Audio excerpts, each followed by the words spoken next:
నమస్తే, welcome to our channel. నేను సిరి. జగన్మోహన్ రెడ్డి గారు ఎలక్షన్స్ ముందు అయితే మనం చూసినట్టయితే 2 హెలికాప్టర్స్ని అయితే బుక్ చేయడం జరిగింది. ఇంతకీ వాటి పరిస్థితి ఏంటి, అవి ఎక్కడున్నాయి? సో అలాగే రిషికొండ ప్యాలెస్ మనం అందరికీ తెలిసిందే. అసలు ఆ ప్యాలెస్ని అంటే ఇప్పుడున్న ప్రభుత్వం ఏం చేయబోతుంది అనేది మనకి వివరించడానికి మనతో పాటు ఉన్నారు ప్రముఖ senior journalist, political analyst CS Rao garu. నమస్కారం సార్. సరే, ఇప్పుడు చూస్తుంటే గత అంటే ఎన్నికల ప్రచారం టైంలో జగన్మోహన్ రెడ్డి గారు అయితే 2 హెలికాప్టర్స్ని కొనడం జరిగింది. కానీ ఇంతవరకు అవి ఏంటి, ఎక్కడున్నాయి, వాటి పరిస్థితి ఏంటనేది అయితే ఇంతవరకు తెలియదు. అసలు మరి అవి వచ్చాయా రాలేదా, అసలు ఏం జరుగుతుంది? సో ఈ ప్రభుత్వం ఏం చేస్తుంది ఈ అంశాల మీద అనేది ఆసక్తిగా అందరూ చూస్తున్నారు. కానీ ఆ అంశాల గురించి ఎక్కడా కూడా ప్రభుత్వం వైపు నుంచి అసలు ప్రస్తావనే రావట్లేదు. ఇప్పుడు మనకు వచ్చినటువంటి అంశాలు ఏంటి? ఇప్పుడు ప్రధానంగా ఇప్పుడు వినిపిస్తున్నటువంటివి, ప్రజల్లో నలుగుతున్నటువంటి అంశాలు ఏంటి? శ్వేతపత్రాలు, ఇసుకది, మద్యంది లేదా అవినీతికి సంబంధించినటువంటి అంశాలు, వీటి మీద మాత్రమే శ్వేతపత్రాలు, ఆర్థికపరమైన అంశాలు, వీటి మీద మాత్రమే శ్వేతపత్రాలని చంద్రబాబు నాయుడు విడుదల చేస్తూ ఉన్నారు. వాటి మీద చర్చ జరగాలి ప్రజల్లో.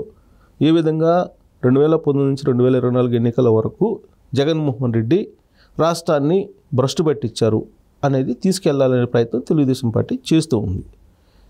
ఇలాంటి తరుణంలో అసలు రహస్యమైనటువంటి జీవోలు జగన్మోహన్ రెడ్డి హయాంలో ఏమేమి ఉన్నాయి, అసలు వాటిని బయటపెట్టేటువంటి ప్రయత్నం ఇంకా జరగలేదు. బహుశా రాబోయేటువంటి రోజుల్లో జరుగుతుందేమో.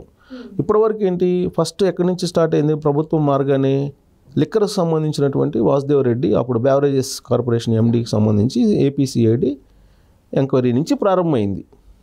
అక్కడి నుంచి మైన్స్ డైరెక్టర్ వెంకటరెడ్డి వీళ్ళ వస్తూ ఉంది విచారణ. ఆల్రెడీ ధర్మారెడ్డి వీళ్ళందరి మీద విజిలెన్స్ ఎంక్వైరీ వేయటం ఇవన్నీ జరుగుతూ ఉన్నాయి. ఇలాంటి తరుణంలో ఈ శ్వేతపత్రాలకు సంబంధించినటువంటి అంశాలు, తర్వాత వీళ్ళ మీద ఎంక్వైరీ, ఇవి చాలా డిస్కషన్ నడుస్తుంది. ఏపీకి సంబంధించినటువంటి ప్రజలందరూ కూడా వాటి వైపు చూస్తున్నారు. మీకు గమనిస్తే కనుక కొంచెం ఈ ప్రభుత్వం వచ్చి 4 రోజుల క్రితం వచ్చింది కదా, వచ్చినప్పుడు నీకు ఏమైంది? తొలి రోజుల్లో జరిగినటువంటి చర్చ దేని మీద? రిషికొండ మీద జరిగింది. ఫస్ట్ అక్కడ గంటా శ్రీనివాసరావు వెళ్ళారు. గంటా శ్రీనివాసరావు వెళ్ళి అప్పుడు దాన్ని బయట పెట్టాడు. ఇన్నర్ ఫొటోస్ కానీ అవన్నీ బయట పెట్టారు. బయట పెట్టిన తర్వాత అప్పుడు అది కొన్ని రోజుల పాటు చర్చ జరిగింది. అసలు రిషికొండలో ఏముంది, రిషికొండ లోపల ఎంత ఖరీదైనటువంటి కమోడ్స్ ఏర్పాటు చేసుకున్నారు, ఇంటీరియర్ డెకరేషన్ ఎంత, తర్వాత ఆయన టైల్స్ ఎక్కడెక్కడ వేసుకున్నారు, ఇవన్నీ కూడా ఎన్ని బ్లాక్లు కట్టారు, ఇవన్నీ కూడా చర్చకు వచ్చినాయి. చర్చకు వచ్చినట్టు సందర్భంగా జగన్మోహన్ రెడ్డి విలాసవంతమైనటువంటి జీవితం కోసం ప్రజాధనాన్ని ఏ విధంగా దుర్వినియోగం చేశారు అనేది బాగా ఎలివేట్ అయింది. తొలి రోజుల్లో ఎలివేట్ అయింది. మీడియా కూడా దాన్ని ప్రజలకు చూపించగలిగింది. ఆ తర్వాత ఆ రిషికొండ ఏం చేయబోతున్నారు చంద్రబాబు నాయుడు అనే దాకా వెళ్ళింది. రకరకాలుగా దాన్ని హాస్పిటల్ చేయాలని కొంతమంది ఏమో దాన్ని టాటా వాళ్ళకి అప్పచెప్తున్నారు, తాజ్ హోటల్స్కి అప్పచెప్తున్నారు. ఇలా రకరకాలుగా చర్చ జరిగింది తప్పితే దాన్ని ఇంతవరకు ఏమీ చేయలేదు. దాదాపు 500 కోట్ల పైగా ఖర్చు పెట్టి నిర్మించినటువంటి విలాసవంతమైనటువంటి భవనం అది ఏమైపోయింది అనేది తర్వాత మరుగున పడిపోయింది. ఈ మధ్యకాలంలో చర్చకు రావట్లేదు. కారణం ఏంటంటే ఈ శ్వేతపత్రాలు, ఈ వ్యవహారాలన్నీ వచ్చాయి కాబట్టి. ఆ తర్వాత రాజశేఖర రెడ్డి జయంతి సందర్భంగా రాజకీయాలు ఇవన్నీ వచ్చాయి కాబట్టి అది మూలన పడిపోయింది. తర్వాత చీకటి జీవోలుగా ఉన్నటువంటి 2 హెలికాప్టర్ల బుకింగ్ అనేది. సో ఈ 2 హెలికాప్టర్లు బుక్ చేసుకున్నాడు జగన్మోహన్ రెడ్డి ఎన్నికల ముందు అనేది అఫీషియల్ న్యూస్.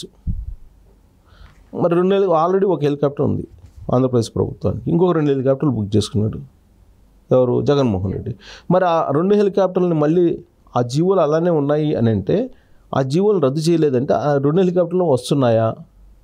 ఇప్పుడు లేదు. ఇప్పుడు ఆల్రెడీ రిషికొండ ఉంది. రిషికొండని కూడా వైజాగ్ వెళ్ళినప్పుడు చంద్రబాబు నాయుడు కూడా ఉపయోగించుకోవాలని చెప్పి ప్రయత్నం చేస్తున్నారా? ఇవన్నీ కూడా రకరకాల సందేహాలు ఉన్నాయి. కానీ చంద్రబాబు నాయుడు అక్కడ పోయి దాన్ని అయితే ఉపయోగించుకోడు. వైఎస్ఆర్ కాంగ్రెస్ పార్టీ ఏం చెప్తుందంటే, ప్రధానమంత్రి వచ్చినప్పుడు, రాష్ట్రపతి వచ్చినప్పుడు వినియోగించుకోవడానికి దాన్ని కట్టామని చెప్పి ఇప్పుడు చెప్తుంది రిజల్ట్ వచ్చిన తర్వాత. అంతకుముందేమో అది విశాఖ నుంచి పరిపాలన చేయడానికి మేము భవనం సిద్ధం చేస్తున్నాము, మొత్తం రెడీ అయిపోయింది అని చెప్పారు. అంతకుముందు ఏం చెప్పారు? అవి టూరిజంకి సంబంధించిన భవనాలు అది ఇది అని చెప్పి అల్లుకుంటూ వచ్చారు. సో ఫైనల్గా ఏంటి, ఇప్పుడు దాన్ని తాళం అయితే వేస్తున్నారు. దాన్ని ఏదో ఒకటి వినియోగించుకోవాలి కదా. 500 కోట్లకు పైగా ఖర్చు పెట్టిన భవనాన్ని వినియోగించుకోవాలి కదా. వినియోగించుకునేటువంటి ప్రయత్నం జరగడం లేదు. ఇప్పటి వరకు దాని మీద ఒక తుది నిర్ణయం తీసుకోలేదు అనేది ఒకటి. రెండు, ఈ 2 హెలికాప్టర్లని మీరు తెచ్చుకుంటున్నారా మళ్ళీ ప్రభుత్వానికి, లేదా ఆ జీవోని రద్దు చేస్తున్నారా అనేది అయితే క్లారిటీ బహుశా రాబోయే రోజుల్లో ఇస్తారేమో తెలియదు. బట్ ఆల్రెడీ ఒక హెలికాప్టర్ ఉంది, ఇంకో 2 హెలికాప్టర్ అప్పుడు జగన్మోహన్ రెడ్డి బుక్ చేశాడు అనేది అందరికీ తెలుసు. మరి 3 హెలికాప్టర్ల సంగతి ఇప్పుడు మరి ఏం చేస్తారు అనేది కూడా ఒక చర్చ. ఈ చర్చ ఎందుకు వస్తుందంటే ఇప్పుడు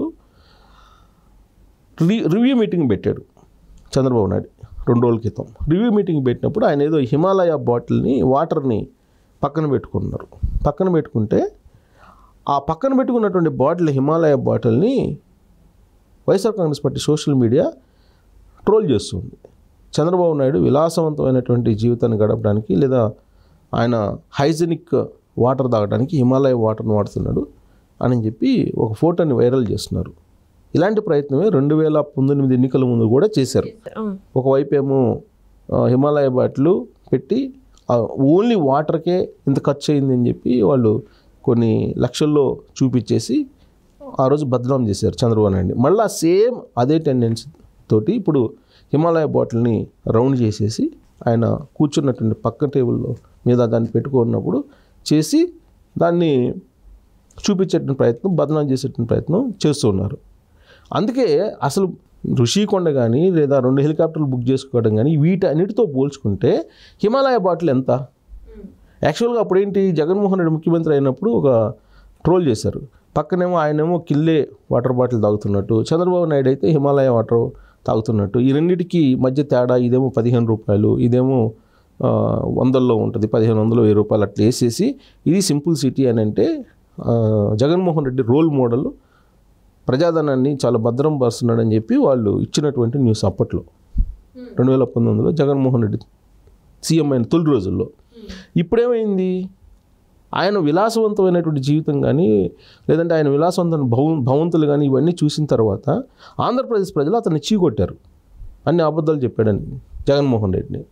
సో దాంట్లో భాగంగా ఇప్పుడు ఋషికొండని ఈ హెలికాప్టర్ని చంద్రబాబు నాయుడు ఏం చేస్తారు? ఇప్పుడు ముఖ్యమంత్రి హోదాలో చంద్రబాబు నాయుడు ఉన్నారు, మరి జగన్మోహన్ రెడ్డి సీఎం హోదాలో వాటన్నిటిని వినియోగించుకోవాలని చెప్పి అనుకొని వాటన్నిటిని అనుభవించాలని చెప్పి ప్రయత్నం చేశారు, ప్రజలు తిరస్కరించారు. మరి ఈయన అటు ఋషికొండని ఇటు హెలికాప్టర్ని ఏం చేస్తారు? ఒక రాష్ట్రానికి ఒక హెలికాప్టర్ ఉండటం సహజం. ఇప్పుడు మారినటువంటి పరిణామాల దృష్ట్యా ఇంతకుముందు ఎవరికి ఉండే కాదు. ఇంతకుముందు ఫస్ట్ క్లాస్ ఏసీలో వెళ్ళేవాళ్ళు ముఖ్యమంత్రులు నాకు తెలిసినంత వరకు, ఇది 90s అంతా. నీకు 2020 అప్పుడు వచ్చేటప్పటికి హెలికాప్టర్లో ఎలక్షన్ అప్పుడు కొంచెం అప్పుడప్పుడు వాడుకోవడం ఇట్లా మొదలైంది. ఆ తర్వాత ఇప్పుడు రెగ్యులర్గా హెలికాప్టర్లు వాడటం అనేది మొదలైంది. జగన్మోహన్ రెడ్డి దాన్ని పరాకాష్ఠకు తీసుకెళ్ళాడు. 6 కిలోమీటర్లకి 7 కిలోమీటర్లకు కూడా హెలికాప్టర్ను వాడేటువంటి అలవాటు తీసుకొచ్చారు ముఖ్యమంత్రి. అలవాటు అండి, ఆయనలాగా ఎవరు చేయలేదు. ఇప్పుడు చంద్రబాబు నాయుడు ఏం వాడలేదు, 6 కిలోమీటర్లకి 7 కిలోమీటర్లకి హెలికాప్టర్లు ఏం వాడలేదు. ఆయన వీళ్ళంత వరకు రోడ్డు ప్రయాణమే చేస్తున్నారు కారులో, అది వేరే విషయం. కానీ జగన్మోహన్ రెడ్డి విచ్చలవిడిగా హెలికాప్టర్ని వాడాడు కదా. ఎక్కడ పోయినా ఇప్పుడు అమరావతిలో ఉంటూ ఆయన తాడేపల్లి నుంచి అమరావతికి 6 కిలోమీటర్లు ఆయన హెలికాప్టర్ ఆడాడు, తాడేపల్లి నుంచి తెనాలికి హెలికాప్టర్ ఆడాడు ఆయన. సో కాబట్టి ఇంత విచ్చలవిడిగా ఖర్చు చేసి ప్రజాధనాన్ని దుర్వినియోగం చేసి చంద్రబాబు నాయుడు హిమాలయ బాటిల్ పెట్టుకున్నందువల్ల దాన్ని హైలైట్ చేసి దుబారా అని చెప్పి చూపించే ప్రయత్నం మళ్ళీ చేస్తున్నారు. సో అందుకే ఇప్పుడు ఋషికొండ అలాగే హెలికాప్టర్ల విషయం కనుక ఫైనల్ చేస్తే అసలు ఏం చేస్తారు చంద్రబాబు నాయుడు వాటిని అనేది కనుక ఫైనల్ చేస్తే అప్పుడు జగన్మోహన్ రెడ్డి సింప్లిసిటీ ఏంది, చంద్రబాబు నాయుడు సింప్లిసిటీ ఏంటి అనేది అర్థమవుతుంది. రీసెంట్గా చంద్రబాబు నాయుడు ఏం చేశారంటే మీరు ఎవరు కాళ్ళకు దండం పెట్టొద్దు అని చెప్పి చాలా క్లియర్గా చెప్పారు. మీరు కాళ్ళకు దండం పెడితే నేను కూడా పెడతా, కాబట్టి మీరెవరు కాళ్ళకు దండం పెట్టేటువంటి సంస్కృతిని నేను సమర్థించను, మీరు కూడా ఆ సంస్కృతిని మానుకోండి అని చెప్పి చాలా క్లియర్గా చెప్పారు. తెలుగు రాష్ట్రాల్లో ఆయన తెచ్చినటువంటి పెద్ద మార్పు ఏంటంటే అంతకుముందు కాంగ్రెస్ అధికారంలో ఉన్నప్పుడు చంద్రబాబు నాయుడు కంటే ముందు ఎవరు పోయినా ఒక నాయకుడు వచ్చాడంటే పూలదండలతో ముంచెత్తేవాళ్ళు. ఎవరు ఎక్కువ పెద్ద దండ తీసుకొస్తే వాళ్ళకి అభిమానం ఎక్కువ ఉన్నట్టుగా ఫీల్ అయిపోయి అంత పూలదండలు అన్ని తీసుకొచ్చేవాళ్ళు. చంద్రబాబు నాయుడు వచ్చిన తర్వాత ఈవెన్ ఎన్టీ రామారావు కూడా ఆయన కూడా కోఆపరేట్ చేసేవాడు కాదు దండలు వేయించుకోవడానికి. సరే ఆయన అప్పుడప్పుడు వేయించుకునేవాళ్ళు. బట్ చంద్రబాబు నాయుడు ముఖ్యమంత్రి అయిన తర్వాత 96లో కంప్లీట్గా దండలు వేసేటువంటి సంస్కృతికి స్వస్తి పలికారు ఆయన. అసలు ఎవరు దండలు తీసుకురావద్దు, మీరు దండలు వేయద్దని చెప్పి చాలా క్లియర్. ఆంధ్రప్రదేశ్లో, ఉమ్మడి ఆంధ్రప్రదేశ్లో, తెలుగు రాష్ట్రాల్లో ఈ దండల సంస్కృతికి ఫుల్ స్టాప్ పెట్టిన లీడర్ ఎవరైనా ఉన్నారంటే చంద్రబాబు నాయుడు. సో అలాగే ఇప్పుడు నమస్కారాలు పెట్టేటువంటి సంస్కృతికి కూడా ఫుల్ స్టాప్ పెట్టి ప్రజలకు సేవకులము, పాలకులు అని భావించదు, మీరు సేవకుల్లాగా భావించండి అని చెప్పి ఆయన చెప్తున్నాడు. అంటే అంత రెస్పాన్సిబిలిటీగా ఆయన చెప్తుంటే, ఇంకొక వైపు YSR Congress Party social media, YSR Congress party media ఆయన హిమాలయ వాటర్ను తాగుతున్నాడు అనేటువంటి దాన్ని హైలైట్ చేస్తున్నారు. అందుకే ఇప్పుడు కనుక రిషికొండది హెలికాప్టర్ కనుక విషయం కనుక బయట పెడితే మొత్తం అసలు దాని రహస్యాలు ఇంకా పూర్తిగా బయటికి రాలా. అది బయట పెడితే సింప్లిసిటీ ఎవరిది అనేది స్పష్టత వచ్చే అవకాశం ఉంది. చంద్రబాబు నాయుడుదా లేదా జగన్మోహన్ రెడ్డిదా అనేది. Right sir, right. Thank you so much sir. Thank you.